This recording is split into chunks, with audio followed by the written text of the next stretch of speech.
everyone, welcome to our YouTube channel. It's your SOUKIU the hub. So তোমরা এই ভিডিওটি shorts ভিডিওটাতে অনেক ভালোবাসা দিয়েছো, তার জন্য থ্যাংক ইউ সো মাচ। তো আমরা তোমাদের জন্য নিয়ে এসেছি নরম পাকের ঘরোয়া সন্দেশের একটি দারুণ রেসিপি আর খুব ইজি স্টেপসে। তো চলো আর কোনো কথা না বাড়িয়ে চটপট দেখে নিই এই দারুণ রেসিপিটা কিভাবে বানাচ্ছি।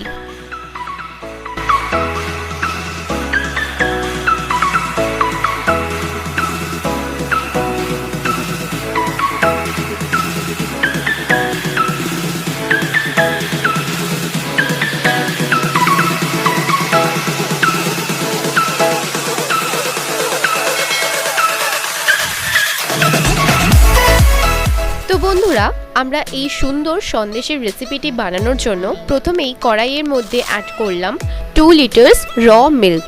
আপনারা চেষ্টা করবেন এখানে কোনো রকম প্যাকেট মিল্ক ইউজ না করার, একদম পিওর কাউ মিল্কটাই বেটার। দুধের টেম্পারেচারটি হালকা গরম হয়ে গেলেই আমরা এর মধ্যে অ্যাড করছি একটি বাউলের মধ্যে 4 ভাগের 1 ভাগ ভিনিগার আর 3 ভাগ জল অ্যাড করছি। এর ফলে দুধটি কেটে গিয়ে ছানা হতে সাহায্য করবে।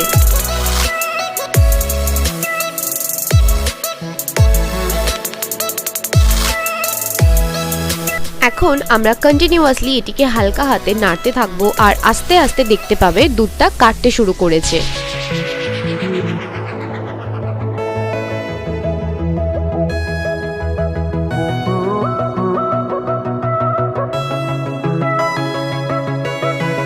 তো এখন আপনারা দেখতে পাচ্ছেন দুধটি ভালো করে কেটে গেছে। তো এটিকে ছাঁকার জন্য আমরা এখানে নিয়ে নিচ্ছি একটা সাদা রঙের ফ্রেশ কাপড়, যেটির মধ্যে এটিকে ছাঁকতে সাহায্য হবে।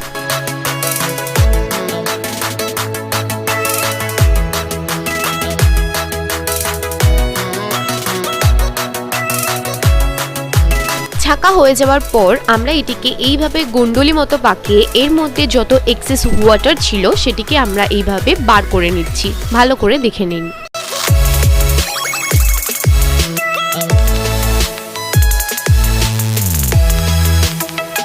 তো এখানে দেখতেই পাচ্ছেন ছানা কাটার জলটি ভালোভাবে ছাঁকা হয়ে গেছে। তো এখন আমরা এর মধ্যে অ্যাড করছি ফ্রেশ নর্মাল ওয়াটার। এখন এই জলটির সাহায্যে ভালো করে ছানাটিকে ধুয়ে নেব। এর ফলে ভিনিগারের জন্য যে টক ভাবটা তৈরি হয় সেটা কেটে যাবে। আর ছানা ধুয়ে নেওয়ার পর এই এক্সেস জলটিকেও আমরা এইভাবে বের করে নিচ্ছি। এরপর এই ছানার পোটলাটির ওপর এমন কিছু হেভি জিনিস রাখতে হবে যার ফলে এক্সেস ওয়াটারটা আস্তে আস্তে বেরিয়ে যেতে থাকে।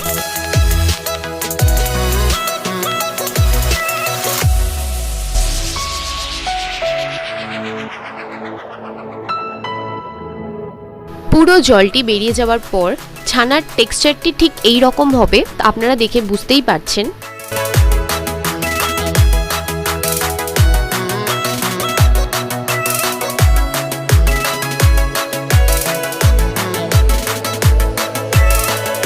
এখন আমরা একটি মিক্সার গ্রাইন্ডারের সাহায্যে 4 টিস্পুন চিনি অ্যাড করলাম এবং সেটিকে পাউডার সুগার তৈরি করছি।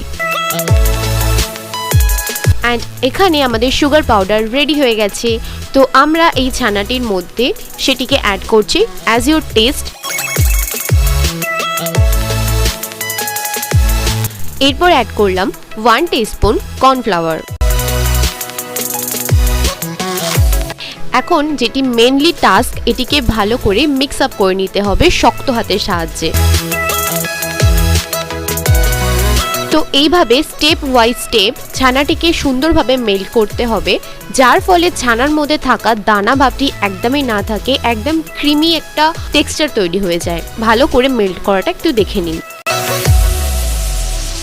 তো আমাদের এটি মেল্ট করা হয়ে গেছে। আমরা এখন একটি কড়াই বসালাম এবং কড়াইটি সামান্য গরম হয়ে গেলে সেই ছানাটি দিয়ে দিলাম, যেটি আমরা অলরেডি মেল্ট করে রেখেছি। এখন একটি ব্লেন্ডেড খুন্তির সাথে আমরা এটিকে সুন্দরভাবে স্ন্যাচড করে নেব। এইভাবে কন্টিনিউয়াসলি 10 থেকে 12 মিনিট কড়াইয়ের মধ্যে এইভাবে নাড়াচাড়া করতে হবে। লক্ষ্য করবেন যেন এই ছানার মিশ্রণটি কড়ার মধ্যে কোনোভাবে বসে না যায়, কোনোভাবে লালচে ভাব তৈরি না হয়ে যায়। একটু খেয়াল করে গ্যাসটিকে মিডিয়াম টু লো ফ্লেমে রেখে এই জিনিসটা করবেন, এর ফলে এটিতে আপনাদের খুবই সুবিধা হবে।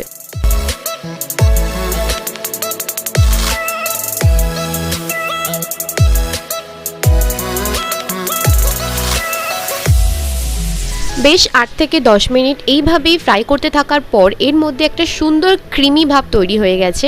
তো আর কিছুক্ষণ এইভাবেই নাড়াচাড়া করে আমরা এটিকে নাবিয়ে একটু ঠান্ডা করতে দিয়ে আপনাদের ইচ্ছে মতো মিষ্টির শেপ তৈরি করে নিতে পারেন।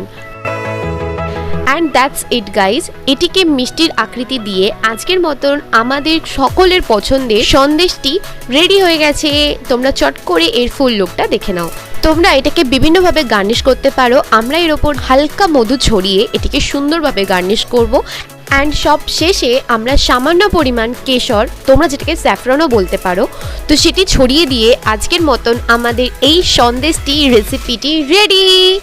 অ্যান্ড আশা করি তোমাদের এই ফুল রেসিপিটা ভীষণ ভালো লাগবে। আর যদি ভালো লেগে থাকে so don't forget to like our this video and don't forget to obviously subscribe our channel. আর তোমরা অবশ্যই আমাদের সাথে থেকো, পাশে থেকো।